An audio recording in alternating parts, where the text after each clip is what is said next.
Welcome to జనం కోసం journalism news.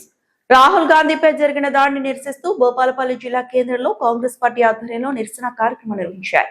ఈ కార్యక్రమంలో భూపాలపల్లి ఎమ్మెల్యే గండ్ర సత్యనారాయణరావు పాల్గొన్నారు.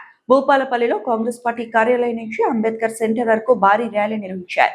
ఈ సందర్భంగా ఎమ్మెల్యే గండ్ర సత్యనారాయణరావు మాట్లాడుతూ శాంతియుత ర్యాలీకి వెళ్తున్న రాహుల్ గాంధీపై దాడి చేయడం ప్రజాస్వామ్యంపై జరిగిన దాడినని ఆరోపించారు.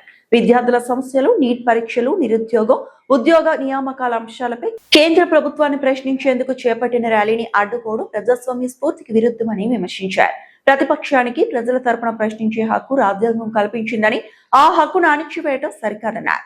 రాహుల్ గాంధీ గారు విద్యార్థుల భవిష్యత్తును మంట కలిపే విధంగా ఈరోజు నీట్ పేపర్ ఏదైతే లీకేజ్ విషయంలో భారత ప్రధాని ఇంటి ముందు నిరసన కార్యక్రమానికి ప్రజాస్వామ్య పద్ధతిలో శాంతియుతంగా చేస్తుంటే ఈరోజు ఈ రాక్షస ప్రభుత్వం ప్రజాస్వామ్య విలువలను మంటగలిపే విధంగా నిరంకుశ వైఖరి అవలంబించినందుకు రాహుల్ గాంధీ గారిని, ప్రియాంక గాంధీ గారిని, లోకసభ సభ్యులను, ఏఐసిసి అధ్యక్షులు ఖార్గే గారిని నిరంకుశంగా అరెస్ట్ చేసి ఇందుకు నిరసనగా విద్యార్థుల భవిష్యత్తుకు కోరి నిరసనగా ఈరోజు వాళ్ళ యొక్క ప్రవర్తించినటువంటి తీరుకు నిరసనగా భూపాలపల్లి జయశంకర్ జిల్లా అంబేద్కర్ స్టాచ్యూ ముందు కాంగ్రెస్ పార్టీ ఆధ్వర్యంలో